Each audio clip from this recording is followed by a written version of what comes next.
Ladies and gentlemen, boys and girls, thank you for coming. How many of you were here for the 1 o'clock program? And we had 4 presidents on stage. And it was pretty good, I thought. We'll do more of that because I think it's great programming for youngsters.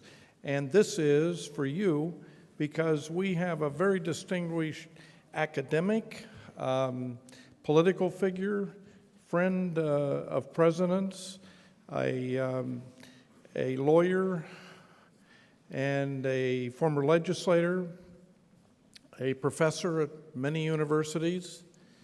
He's author of 34 books on everything from presidential speech writing to the wit and wisdom of FDR and Winston Churchill. 34 books, you try that.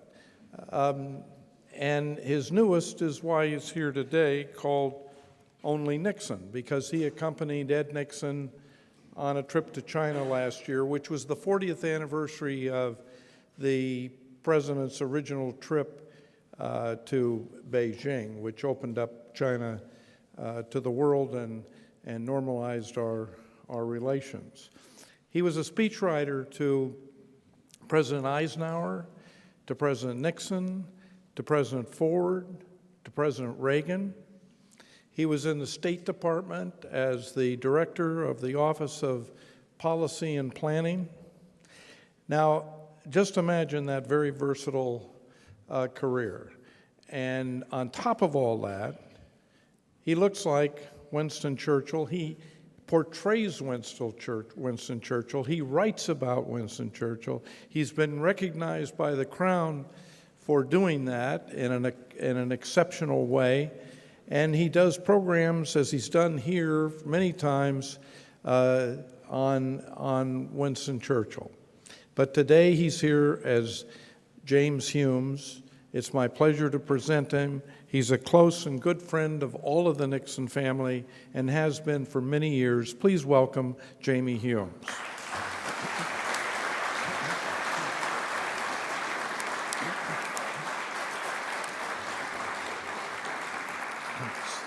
See, I told you he looks like Winston Churchill, doesn't he? Mr. Churchill, please, sir. He's impersonating. All of this is an impersonation of Winston Churchill. Well, thank you, Mr. President. Yes, sir. Yes, sir.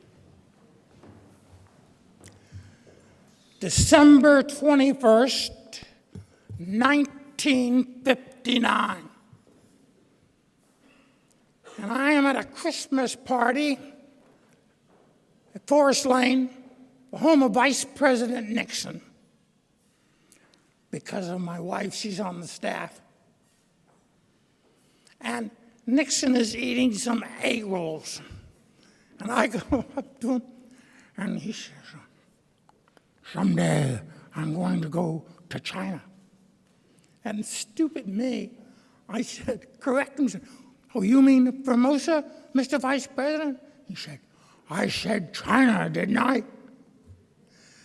This was now many years before he ever met Kissinger, he even knew who he was. In 1968, he was elected. And the first message, he said, "I want to talk to the Chinese ambassador in Poland," because we didn't recognize him. And they're conducting talks about the Vietnamese War. 146 times they met. It was a charade. They'd come in and say, "Get out of Taiwan," then march out. And Nixon instructed our ambassador, Walter Stiesel, he said,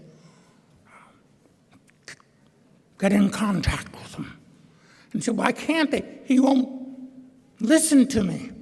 He said, "Well, he has to go to the bathroom sometime. Follow him." So he followed him into the bathroom, and as soon as the Japanese ambassador there conducting the talk saw him, he said, "No, no, no, no, no, no, no." So the State Department then instructed Nixon There can be no rapprochement with China until Vietnam War is over. And not only the State Department said that, but the sinologists, that's big-time word for experts on China, in Princeton, Georgetown, Harvard, Yale, they all said, rapprochement impossible. But Nixon told Bob Finch on the staff, but China doesn't give a rat's ass about Vietnam. They're the Soviet Union surrogates. What bothers them is Taiwan. Now, Nixon had signaled in 1967 for Foreign Affairs Quarterly, very prestigious magazine, and he wrote, "We cannot let China be outside the community of nations." That was in 1967. First signal. No one picked it up. But China did. Then, in introducing President of Romania, he said, "The president is a good friend of the People's Republic of China." That was the first time an American president ever used that word. It was Red China before. Now, these are signals. Because the State Department wouldn't handle it, Nixon was sending out these signals. Then in 1970, U.S. Department of State's report to Congress, we must take a realistic view towards the People's Republic. Again, no one recognized that.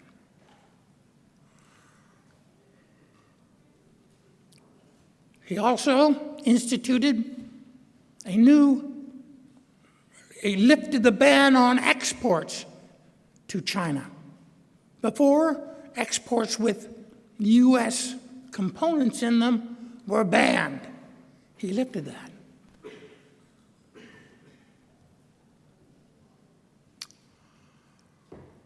October came, and Nixon noticed October 1st, big Chinese parade, and there, standing next to Mao Tse-tung, is Edgar Snow, American writer. And Nixon said, "They're signaling." Then later that month, Nixon's interviewed by Time magazine. And he does a throwaway thing at the end. He said, "Well, someday before I die, I'd like to visit China."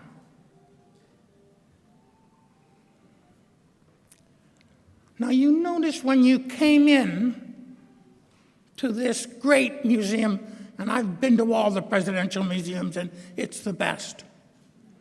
You saw 67 Time magazine portraits with Nixon on the cover. And then you saw these 5 life-sized figures. One was of Churchill. Churchill saw Nixon. In '54, he introduced him. And people were telling Nixon, "Well, he's not half the man he used to be." Churchill said, "Maybe so, but he's twice the statesman I ever met in terms of wisdom and foreign policy knowledge." Churchill told Nixon, "How about Indochina? Dick, send arms, but don't send armies." which of course, when Nixon did, he started to withdraw. There's another statue, the tallest statue is de Gaulle. Nixon is traveling in '67.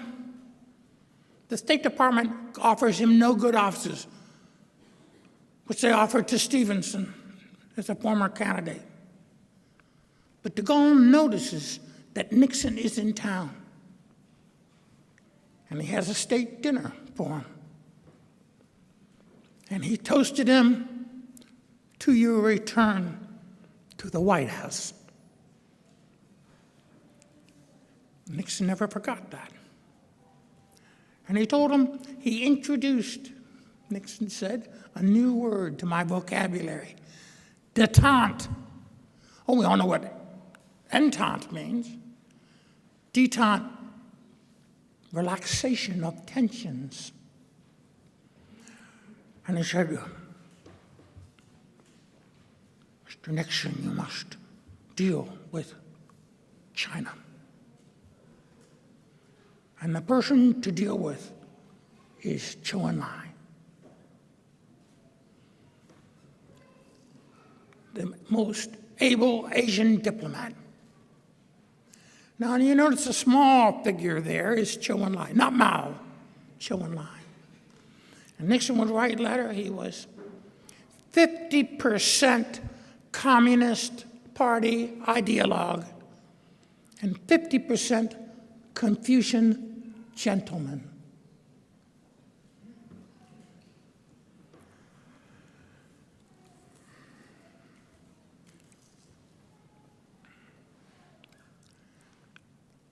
You mentioned that those signals that were sent, they were below the radar. The media, the left-wing press never saw it, never saw those signals. Why? Well, they thought Nixon was a professional anti-communist. I mean, almost a McCarthyite. They forgot that Nixon despised McCarthy for ruining the anti-communist movement, and the Kennedys supported him, contributed to him.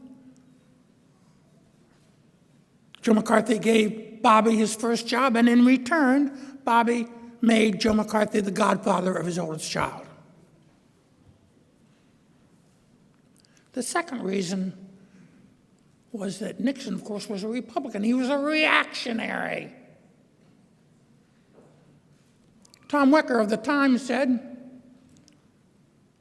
the president with the most progressive measures since World War II was Richard Nixon.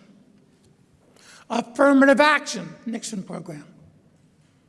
Vote in the District of Columbia, Nixon. Ending the draft, Nixon.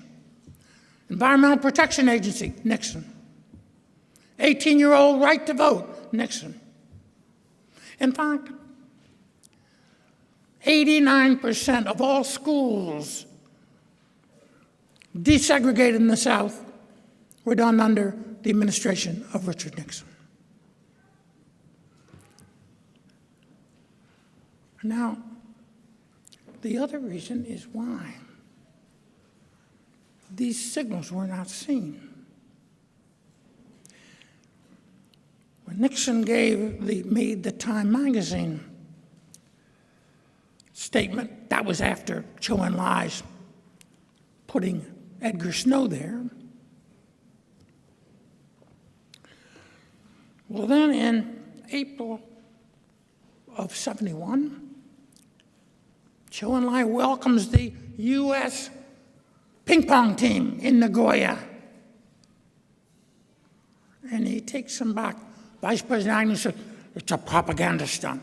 Nixon sent over word to the Vice President's office, shut up.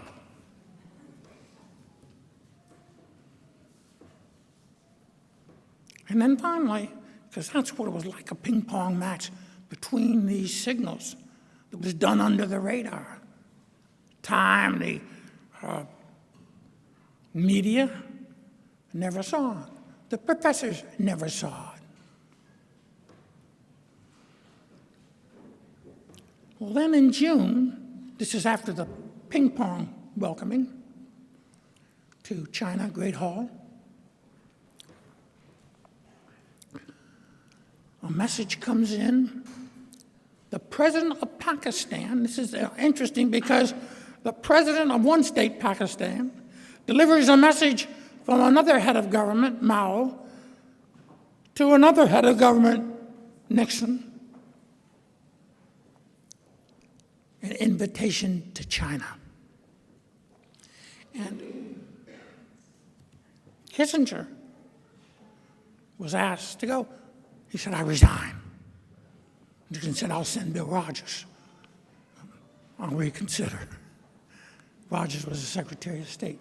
So at Pakistan, he feigns a tummy illness. Oh, after dinner.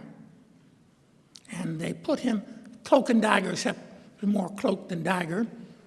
Huge overcoat, hat coming down here. And he sneaks out and takes the plane to Beijing.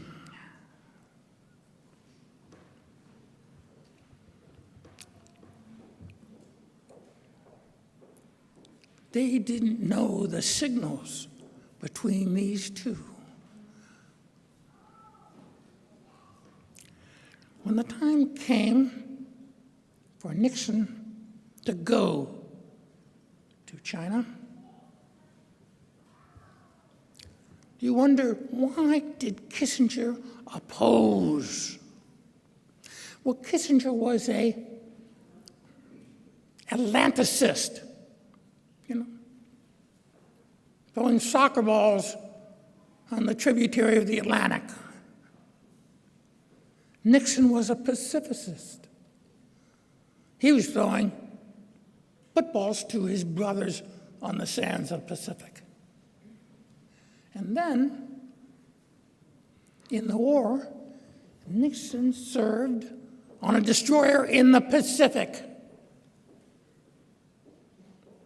And by the way, at that time, he earned enough money in poker to pay for his brother Ed's tuition at Duke. Now, speaking of poker, he had a plan. Russia was eager to have negotiations. Nixon held him off. He had a poker playing situation. He wanted two kings showing on the table before he went into betting. Kissinger said, dealing with Russians, dealing with China will savage the negotiations. Nixon said, no, it will strengthen the chances. And he handed these two kings showing. One was the ABM, passed by one vote, anti-ballistic missile. Now, the liberals here thought, well, it won't work. Nixon said, they think American technology, anything can work. And the other would be the China card. And those two would make China make Russia eager to negotiate. In his 10 Commandments of Statecraft, which I wrote a book on, there's one thing that he says, never negotiate out of fear, but always be prepared to negotiate. And Nixon now had the cards in order to negotiate. As he boards that Air Force One going to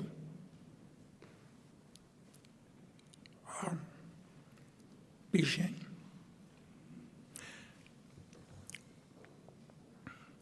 Nixon writes down a line from Confucius 3,000 years ago,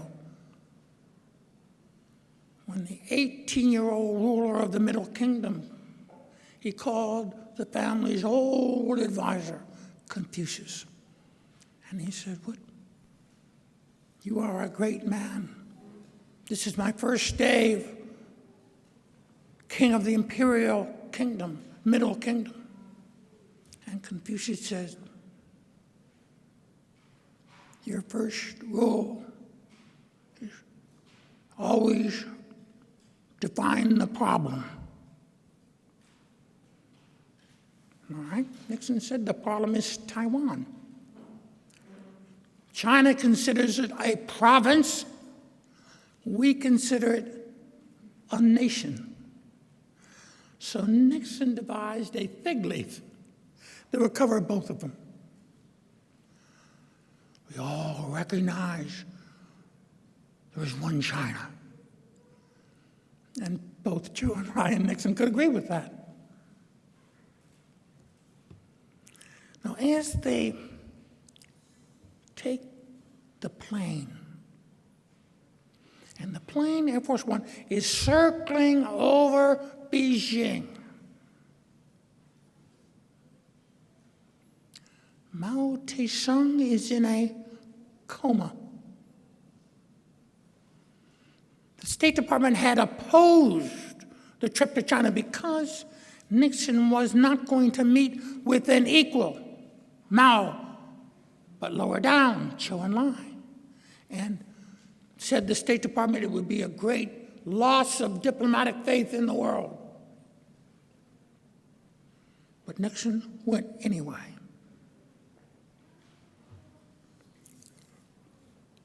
And as the plane is circling, he is with his daughter, Madam Lee, in her little mini castle there on the complex. And he wakes out of a coma, and in a hoarse voice, "I want to see Nixon." And she said the pictures at the time showed all these people around my father. And no one recognized him as any part of the government. And he said, yeah, they weren't diplomats. They were 12 doctors, all pumping shots and pills into father. And they told him, "Mr. Chairman, only speak 5, at the most 7 minutes." Mao would have 70 minutes with Nixon.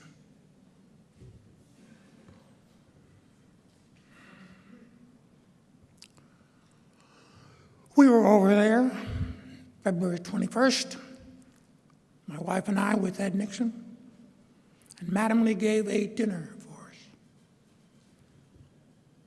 And I was called to give the toast to Madam Lee. And I said, "To courage, the spiritual courage of President Nixon to make the trip to China despite the State Department's opposition. And to the physical courage of your father, Madam Lee, who rose out of his near deathbed to greet President Nixon." The translator, sitting right behind my wife,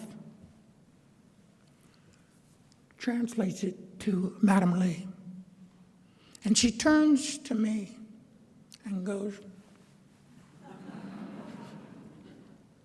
and then she told my wife the two most revered names by the Chinese are Abraham Lincoln and Richard Nixon.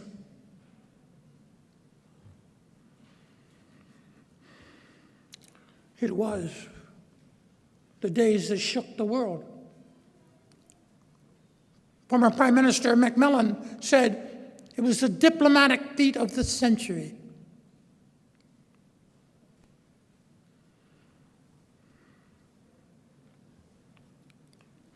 I'd like to put it in another way. My wife and I, in 1998, had visited China, talking to those diplomats who had prepared for the Nixon visit. And we had lunch in Shanghai. And the mayor of Shanghai was 91 years of age. Now, the previous mayor had been one of the Gang of Four, and they had been even trying to assassinate Nixon.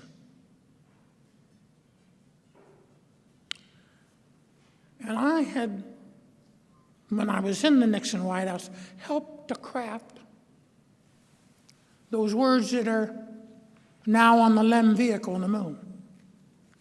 I was in the Oval Office when Armstrong read back the words. Here men from the planet Earth first set foot upon the moon. July 1969, we came in peace for all mankind.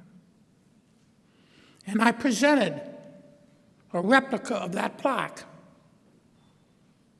to the former mayor of Shanghai. And he, 91-year-old, said, "The two things I never thought I would see happening in my lifetime is man landing on the moon and an American president landing in China. And of the two, the second was the more difficult."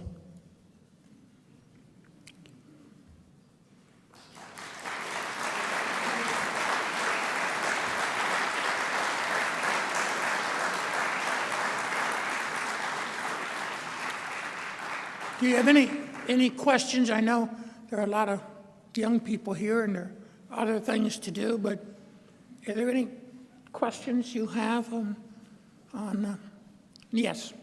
You spoke about the State Department as dictating at that time. Yes. Spoke of the State Department as dictating That's at right. that time. I don't get the sense that the State Department dictates to the president that much anymore, in that same sense. No, they don't dictate, but they told him no rapprochement with China, period. So Nixon had to deal outside the State Department. He didn't take orders from the State Department, he just finessed them. James, I want to know when you left your position in Washington D.C. What did you want to do the rest of your life? I know you wrote books and so on, but were there other things that you had aspired besides being the president of the United States? Oh, I don't, no. I met Churchill when I was 18, and he is the age I am now, 77. And he said, "Young man, study history. In history lie all the secrets of statecraft." Well, that was my mission to study history, and I was lucky to work with President Nixon. Of all those presidents, Richard Nixon was the most intelligent, the best informed. Reagan was a great communicator. But Nixon, I will say one thing that the people here in this audience don't know. In 1960, when Nixon lost, he actually had more votes than Kennedy. Now, listen carefully. In 3 states, Alabama, Mississippi, and Georgia, they put a Dixiecrat on the ticket so the Alabamans and Mississippians and Georgians wouldn't have to vote for Kennedy. But the electors, Democratic, then voted for Kennedy in the Electoral College. So those votes of those 3 states were added to the Kennedy popular vote. And if you take those 3 states away, Nixon, like Gore, won the most popular vote. Not the Electoral College. He lost that, notwithstanding allegations of corruption. But Nixon was the most qualified president. You know, under Eisenhower, he visited 96 countries. And he met Adenauer, Ben-Gurion, Castro, de Gasperi of Italy, de Gaulle of France, Ho Chi Minh, Franco, and no one else has quite had that experience. Any other questions here? I have a question. Based on your understanding of world politics and your experience, what is your prediction for our country, considering the path we're on right now? In my book on Churchill, the prophetic statesman, Churchill said, "Beware of times with great events and little men." That's where I think we are today. Sir, when do you think Nixon formulated his China policy, or when did he start? But I didn't hear the question, sorry. When do you think Nixon started developing his China policy? When did he begin to develop a? I said in '59, he said, "I'm going to visit China then." George Dixon, who was at that party, brought it up in the White House press conference, and Eisner said, "Absurd." But Nixon had the idea then, and that's why he wrote it in Foreign Affairs Quarterly, 1967, and that's why he sent the later signal about Romania, where he said, "Great friend of the People's Republic of China," not Red China. And those were signals that Do you think? they didn't get. Oh, I'm sorry. Yes, Do you think that if Nixon was running for the Republican nomination, now he could get it, or would he be denied? in '64, after the Goldwater debacle, at the convention, he introduced Goldwater, endorsed him, campaigned for him. And he said to others on the staff in '68, Romney and Rockefeller did not endorse Goldwater. And he said, the R who gets the nomination and beats me, well, the R will be for Ronald Reagan, the favorite son of California, not Romney or Rockefeller. And he was right. He did get the nomination. Let's give him a round of applause. Thank you, Mr. Humes. He will be in our front lobby, available to sign books. We have his titles for sale in a museum store. He'll be out there shortly. Also, The other book. Don't I have the other book there? we will also have Only Nixon up there. And to show our gratitude, we wanted to give Mr. Humes this What Would Nixon Do mug, which is also for sale in the museum store. Thank you for coming. Thank you, sir.